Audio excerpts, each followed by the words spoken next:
I'm proud to say that we were one of those who used this campus for the first time, far back in I'm not going to tell you when. So just serves to know we were. So when I was planning for this session today, I remembered something my daughter told me, and she always said it when she got to college. She was always very frustrated. She would say, "Mommy, do you realize that everything we learned in high school about science was all a lie?"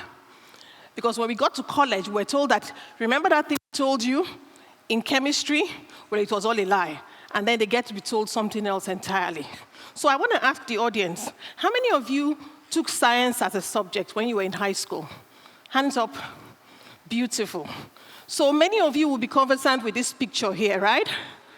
So then you were told that this is the atom, right? And then as you move on and progress in your career in science, you realize that actually it doesn't really look like this. It looks more like this, right? And so as I was preparing for this session, I decided to look into that theory of everything I was taught in science was a lie. And I came up with two very interesting examples I'd like to share with you. So the first one is atoms as indivisible particles. And it says, in a very simplified way, atoms are often thought of as indivisible, right? But then when you get to the reality, you find out that atoms are made up of protons, neutrons, and electrons, and in fact, those are further divisible, and those are further divisible, right? The second one is the one that really gets me. Chemical reactions are very simple. And it tells us that in every chemical reaction, you have a straightforward process. There's a reactant, and then there's a product. But in real life, that's not how it is. In reality, actually, it is a very complex and complicated process affected by so many other variables. And you know, when I now saw the conclusion that came from that particular article, that was really what got me. It says that these oversimplifications, they lead to misunderstanding about the complexity of concepts. And then it further says that if you do not address this simplification, people may continue after high school with this concept of simplification. And you know what struck me? I was, wow, I wish somebody told me this 22 years ago when I quit my job in the bank and I decided to pursue my passion, which was addressing hunger and poverty in our continent. I was really very, very naive because I was like, passion can drive me to get the solution. And we worked with different organizations then at that time. And I used to have a very simple concept about addressing poverty at scale. And it was very simplified. I thought it was very easy, simple for everyone to understand, simple to execute. And I call that concept the concept of replication and multiplication. I mean, how hard can that be?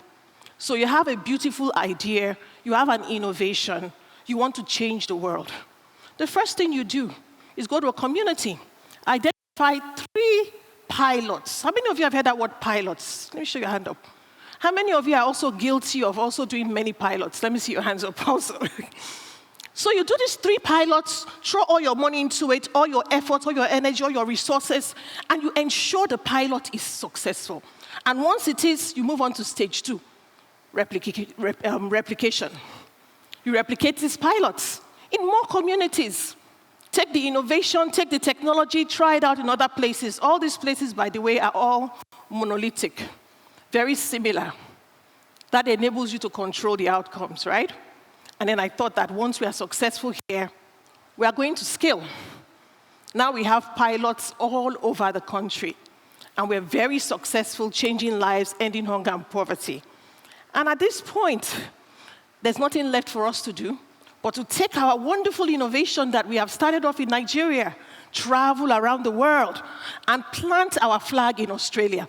And when we get there, we take our change project and we start all over again with the same concept of replication and multiplication. Why is this an interesting thing? Because 22 years later, data shows that 50 to 90% of pilots set up to create change in our world will fail at the scale. And when pilots fail at scale, the issues of poverty and hunger, they will continue to accelerate.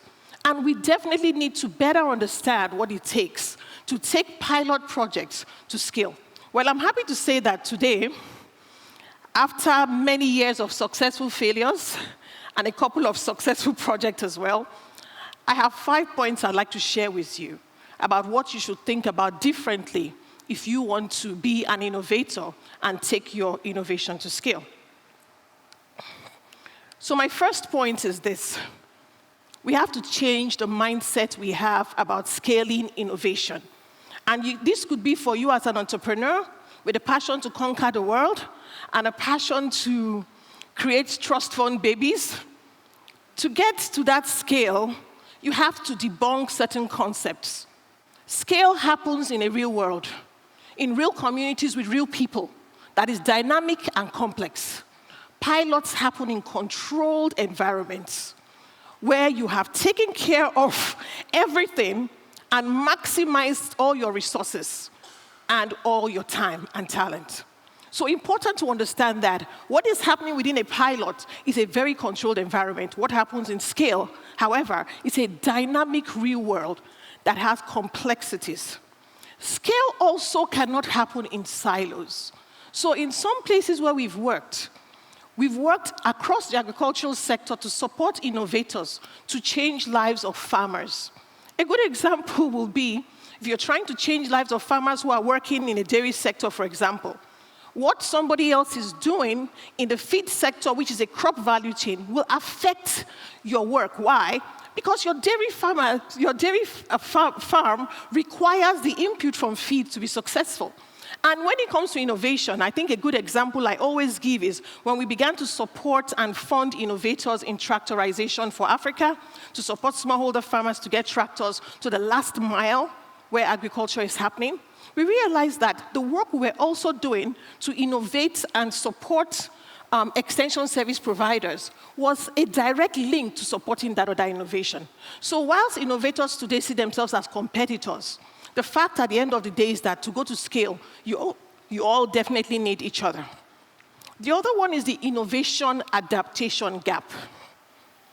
So when you innovate outside the context where you intend to roll out that innovation, what is likely to happen is that when you take your innovation to that context, the context will become the Achilles heel for your innovation. Innovation outside of context always fails, but ground-up innovation with the input of the people in the context where that innovation will be applied is critical for innovation to scale and be successful. The other part is the ecosystem financing. So sometimes as investing communities, when we are supporting innovators, we focus on financing that idea and that specific thing. Halfway through it, you then find out that if I'm funding tractors to get to the last mile, for example, in Africa, who's taking care of the drivers that will drive these tractors? Where are the spare parts going to come from to fix these tractors? Where are the mechanics going to come from? Suddenly, you now realize that I cannot finance the innovation alone. I have to think about the ecosystem in which the innovation is going to be put in to ensure that that ecosystem is growing as the innovation itself is also growing. And the last point is the one I'm most passionate about. And any of you who is an innovator or an entrepreneur in this room will be very passionate about this point. And I call it disrupting the power relationships in financing innovation. The biggest challenge in financing innovation today is the fact that the financing community and regulatory community sit on a very different table, and the innovator sits somewhere else. And so the challenge that we face is how do we bring these two together? And the concept I'm introducing here is what I call emotionally intelligent capital. Now, we've heard about patient capital, right? What is patient capital? It's capital that is able to give the grace period for the innovator to innovate. But I want to add another concept called emotionally intelligent capital. What do I mean by that? Capital that is smart enough to know I don't have all the answers. Capital that is smart enough to know this is not a time where I can lead. Capital that is smart enough to know it's time for me to follow the innovator to adapt, and to learn. Why are these three issues important? Not all of us are involved in the development sector, and I understand that. But I'm going to make you all development-passionate people by the time I'm through. We today are living in a continent that data shows that to address poverty and hunger, we need an investment of $70 to $300 billion annually. Annually. Why so much? Because by 2030, over 500 million people in our continent will be living below the poverty line. 500 million people. And to address poverty for 500 million people, we cannot afford to have isolated solutions in communities. We have to begin to think about how your solution, how your business idea can go to scale. Now, we all know that Africa is the last frontier, and so is most of the global south. What it means is that there is opportunity to create solutions that can also create monies for businesses at scale. But for us to get there, we have to crack the nut of scaling innovation. And one thing frustrates me when I think about scaling innovation, and I like to champion this particular group of people. How many of you have ever seen yourself like this before? Anytime pitching your idea, trying to get people to fund you, thinking through how to move your business from one point to the other. Have you ever been in this place, standing in front of investors or innovators or potential partners? We just talked about 500 million people will be in poverty. But it seems like the responsibility lies on the shoulder of the people who are pushing their lives and making courageous decisions to change the world. Because they end up standing in front of a crowd. And whilst everybody may be sympathetic, when you are watching, any of these TV shows with entertainers, right, presenting in front of the judges can be compassionate, but they're also not involved. And the issue is that this innovator is being watched by the funders, is being watched by the policymakers, is being watched by monitoring and evaluation people who I call the gatekeepers, right? They determine whether your project will be successful, how your project will be measured, and what success will look like. And other innovators, and I don't blame other innovators, right? They are going to come tomorrow to pitch for the same fund. So the likelihood is that they hope you don't get it so that they can get it, right? And what I'm saying is that innovation to scale requires an ecosystem of innovators made up of all of these parties working together. And so what is the way forward? We have to innovate around the solution, but innovating in a way that we know that the communities we work in are complex, they are dynamic, and they are consistently changing. And so we have to adapt what I call an innovation continuous learning loop. You don't get to the point where you feel, I have got it all perfect, I'm now ready to move or replicate my pilot. But you are consistently learning, developing, and evolving your information and knowledge until you get to scale. The second one is we have to innovate around the ecosystem. We found this out the hard way when we moved into communities to make change happen.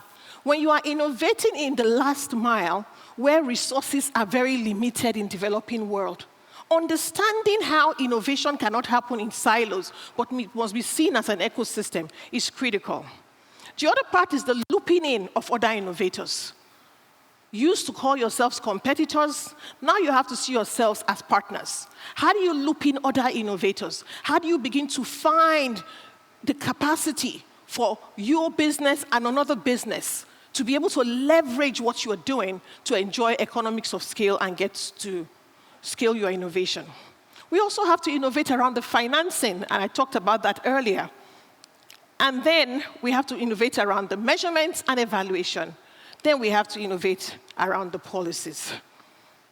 My hope and my dream for Africa is that our continent is at a very critical threshold today. 22 years ago, I left my job in the bank. And I did that not because I thought I was going to get a better career in the development sector. But I took a pay cut because I needed to be at the front end of where change can happen in my continent. Today, I'm sitting in the room full of many young, bright ideas, not just people. Bright ideas, bright concepts, bright possibilities. And my dream is that not only would you understand what it takes to make impact at scale, but that you would not be standing alone when you get there. But that we would have shifted the ecosystem of innovation to include policymakers who are now smart enough to know that they have to pace the policies to be supportive and enabling of innovation. Sitting beside the financial community who now are willing to hear you out and to tailor their financial solutions to suit what your business needs. And sitting beside fellow innovators who now understand that you need each other to be able to deliver the kind of results that will change and transform the continent, what hopefully we aspire should end hunger and poverty someday. So thank you all very much. That's my...